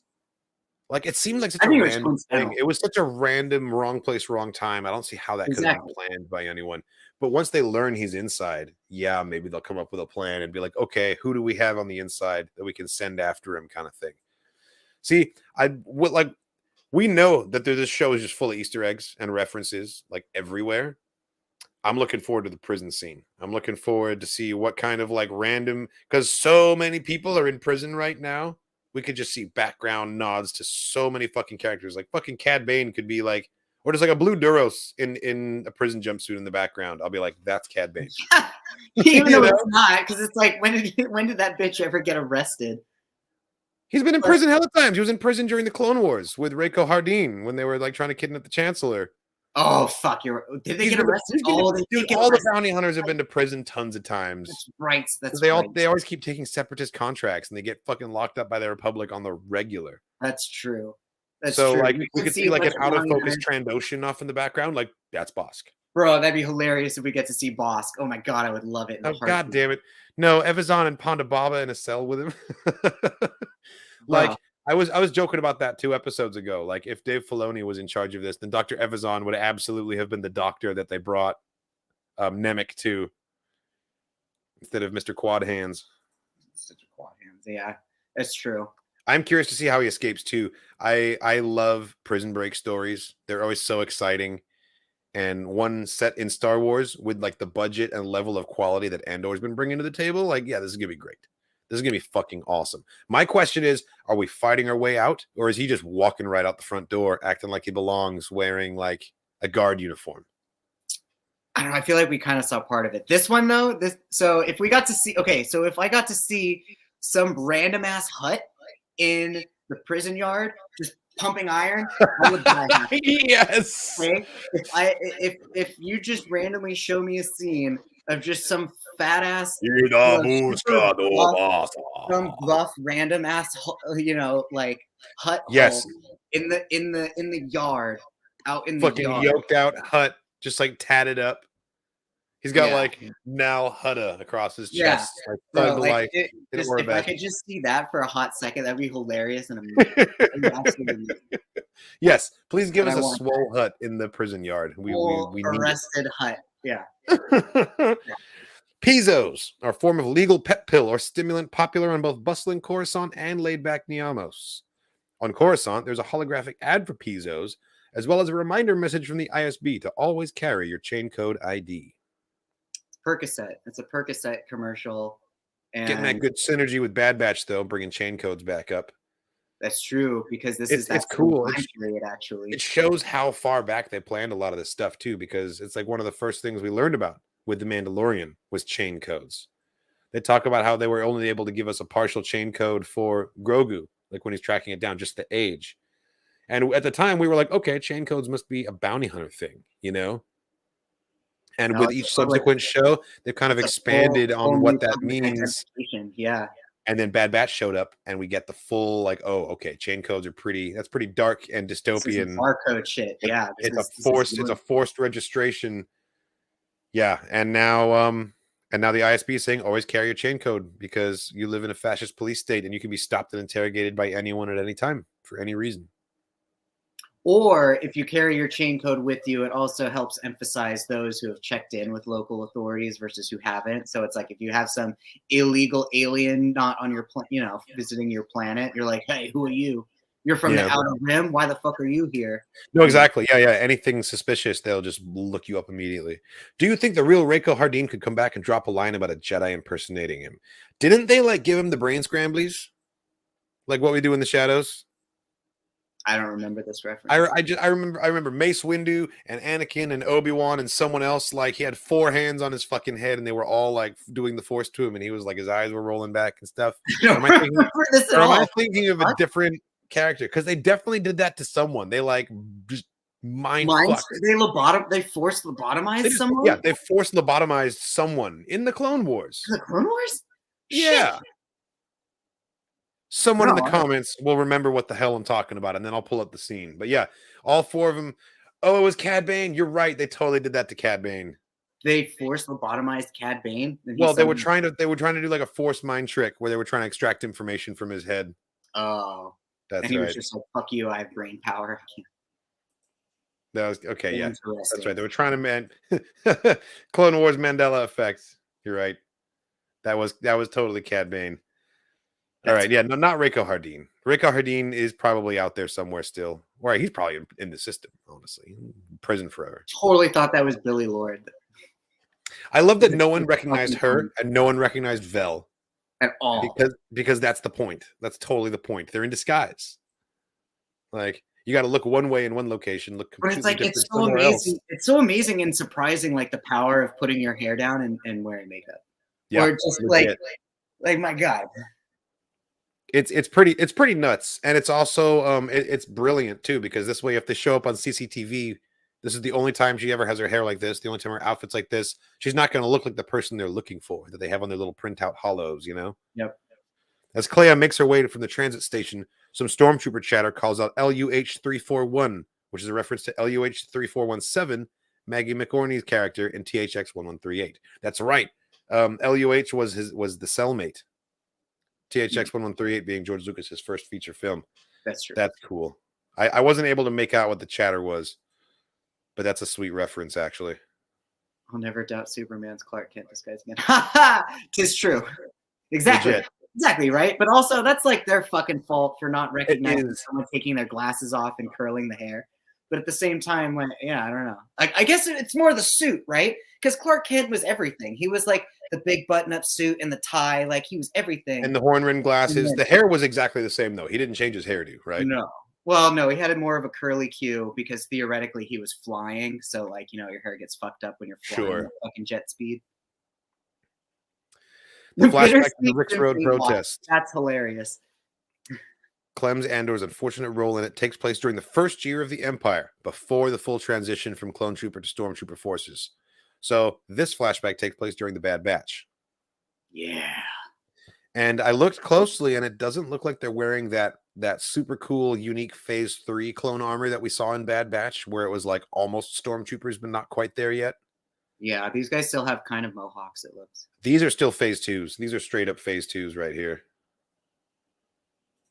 Which is also... Yeah, I recognized her and Vel too, but I saw so many people on Twitter being like, I didn't even know who this person was until she started talking. And like, I get it because the disguises are effective. But like, yeah, I knew who they were. So like this scene actually, now knowing that these are second gen clones, like kind of makes me a little sad that it's like, oh man, I wasn't expecting to see clones do like fucked up shit, like just hanging. Soldiers follow orders. Town square. That's true, I guess. Order 66 is a prime example, but these are post Order 66 clones who are just following orders, and they don't really. Yeah, they're not emotionally connected to the situation in the same way. Wait, are you sure this is post 66? This is the first year of the Empire. Because Andor, when he was a kid, was during. Okay, that's fair. This is during the first year of the Empire, which means the first year after Order 66. which also When means he that was a kid, that was still separatist. Gotcha. and Luke, Ezra, and Leia are all out there 1 year old right now. That's right. So they were born on Empire Day. Fucking Empire Day. The data plaques that serve as records of sentencing on Niamos include Easter egg mentions rather than being true in-universe prisoners. Good. This includes Richard Stevenson being sentenced for 5 years, and Keith Seymour, set decorator, concept artist, and suspected force sensitive, set to serve 25 years. Nice. That's a great years. That's a great art department gag. Yeah, force sensitivity, like 25 years. I wonder what it was before the sentences were all inflated. Because 25 that's fucked. Well, they have to test you, right? I mean, they have to like kind of make sure that you're not gonna just go full Jedi all of a sudden. No, he was sentenced for suspected force sensitive. He wasn't even confirmed. Yeah, so they have to taser him, they have to drown him, they have to put him in a hot box. It's like the fucking witch trials. Yeah. They have to test his shit. That probably takes time. Yeah, Hanging Clan was absolutely ruthless. And it just shows that like the clones are only as good as the people leading them. And as soon as bad people start leading them, the clones are very bad, and they have no qualms about following those bad orders too. You know, like I feel like mine's like Dogma during the Umbara arc. That is the norm, not the exception in the galactic. And like once the Empire takes over, people are all like Dogma. You know, they don't question it; they just do it. That's fair. That's a fair point. The little manual like imprint machine that she used here to write these data plaques really reminded me of the old credit card imprint machines we'd use it with like my first job. Like back in the day, like you'd take the credit card and some carbon paper, and then you'd use that device that she's got on the desk there pretty much and like run the block across it. It creates an imprint of the card so you can have the card information on file for like when people are doing rentals and things. Yeah, I know. Yeah, they don't really use those anymore, but I thought that was a great little way of showing that Star Wars exists in the 1970s in space. Yeah, 100%. Like it's not just space; it's the 70s. It's totally a credit card printer. That's hilarious. That's fully what that thing was built from. Totally yeah. Yep. I love those things.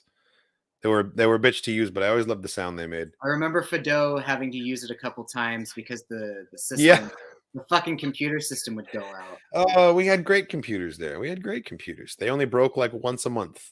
Yeah, it's not that bad. That's not that bad. Yeah, no due process. Everyone just brought in there and sentenced and led away. Dude, like, yeah, the fact that the lady was just like he was just like, this is wrong, this is a mistake, and she's just straight up like, oh, tell that to take it up with the Emperor. Like, how the fuck are you gonna do that? But at the same time, like that's showing the power of the system too. Is that every single person that had the power to make a change feels powerless and therefore won't make the change. Because she had the power to be like, okay, I'm not going to do this. But she's just like, take it up with the Emperor because that's how she feels. Because the Emperor has made this decree and she doesn't feel like it's her place to do anything differently. That's what's so insidious about the Empire is that it's made up of regular fucking people that don't see why they need to help. You know? That don't see why what's happening is wrong. It's very creepy and it's very dark. And it's, I don't know. They're making some excellent statements here. It's more of a grown-up subject matter. It's not all lasers and pew pew, and I'm enjoying that it's something different. You know, it's the other part of the war that or of a war that we don't always necessarily see. Exactly. Usually the story starts when the boots are on the ground and the action's about to start, but like so much build up. This is like the story of martyrdom. Yeah. Well, since it is our last spooky stream, I thought we would end it on a spooky note, and I would bring in one of my favorite horror fan films that I've ever seen. Okay.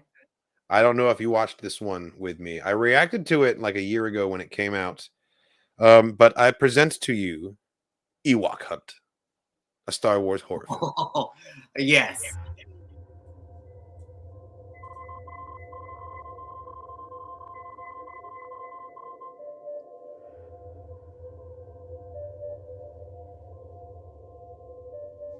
Following footage was recovered from a scout trooper helmet. The remains were never found.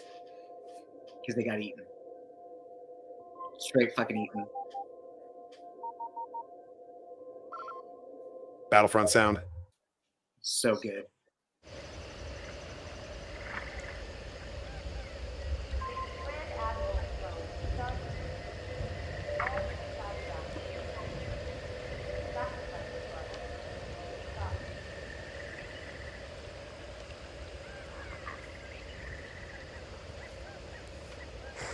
It's a great angle. He's just like put his helmet down. Time to move. It is a really good, like, it's such a good. Yeah, there we go. Picks it up.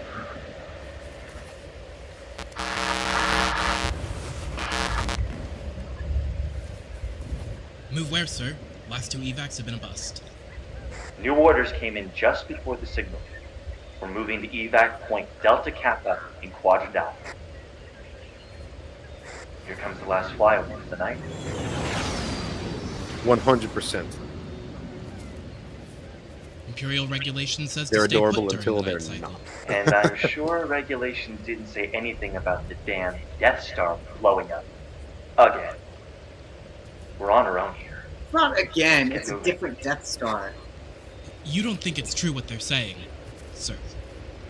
That the Emperor is dead? Either way, he's not going to save us. Shut your bucket. Lights up.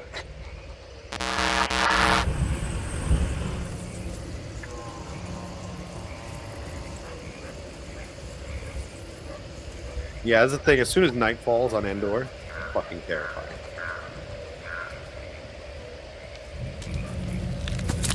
It's just me, sir. You trying to get us killed? Shine. If I can hear you, the forest can too. The forest. Can't you feel it? Worlds like these, they fight back. You mean the Ewoks, sir? The moon itself. It's angry. That's a dead trooper. Whoa! Very Battlefront.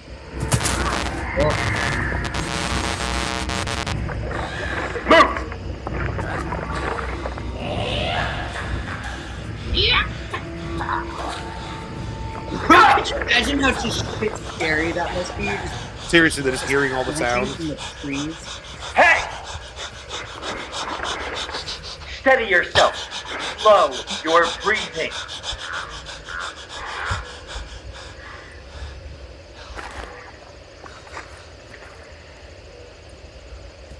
These dipshits are wearing all Clear for white. now. I know. This is nothing like the simulations. Nothing is like the simulations. Oh, that's great. This is your first deployment.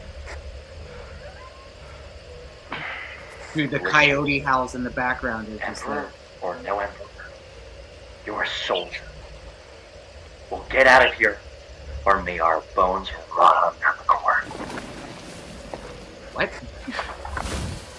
Is that a walker? No, Could be rebels. could be something else. How much further? To what? To the evac. Right. Evac. They're losing their nerve. Emergency code 0. Think there's a downed tie nearby? Got it. Might be a trap. Might be. Might be our way out. But what if it's rebels? What if it's not? Stay here, trooper. That's an order. Dumb. Go together. Always go Yeah, together. don't split up. Don't split up.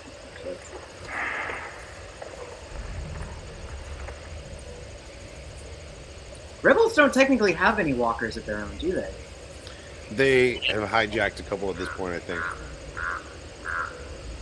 I fucking love crowds.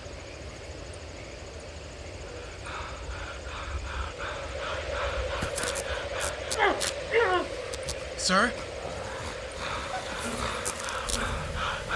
Oh shit! Eyes!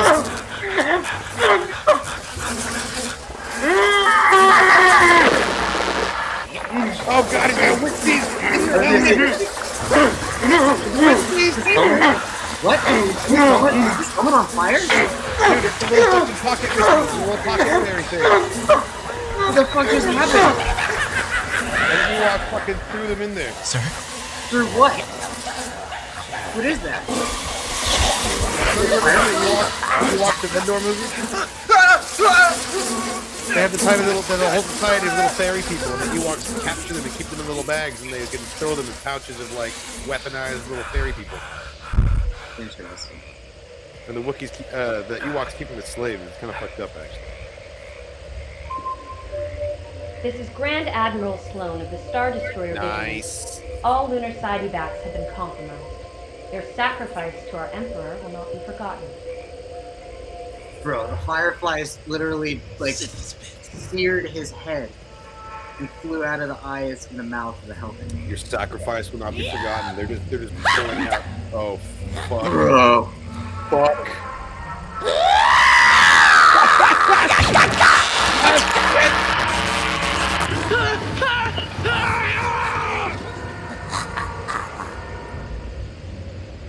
That Ewok in the previous fucking hands I've ever seen. It looked like Sacrifice to our Emperor will not be forgotten. Yeah, Wixties, that's right. Bro. Oh, that was great. That was great. Ewok Hunt. Star Wars fan film.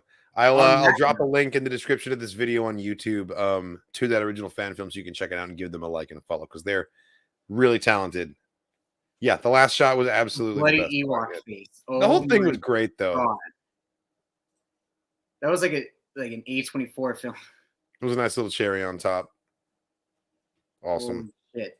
Well, we are about out of time for tonight. Thank you again, everyone who joined us on this spooktacular Nerdy Breakdown, your weekly check-in on the Dork Forces with us. All things Dork related. You can find them right here. So leave in the comment section later what your Halloween plans are or what you plan on, dressing up as if you are dressing up for Halloween. And we will see you again next week. The closer we get to the ending of Andor, just brings us closer to Willow. So that's true. I'm so excited for Willow. We will see you guys via our full-length reactions on Patreon to Andor later tonight. Comics with Katarn going on tomorrow at 5 PST, where I'll be doing a live read-through and reaction to the brand new Star Wars comics of the week. That's happening tomorrow. And then starting Friday, our reactions to Tales of the Jedi. They're going to start coming out. Man, I'm so excited for Tales of the Jedi. I think that is the note that I want to leave it on, is that Andor is going to be great, but Tales of the Jedi, I am like really hyped to get back into that animated universe. It's going to be great. Latest gators. Be careful. I'm going to play us out with this clip that I used last week, and it's probably going to blow your headphones out. So you've been warned.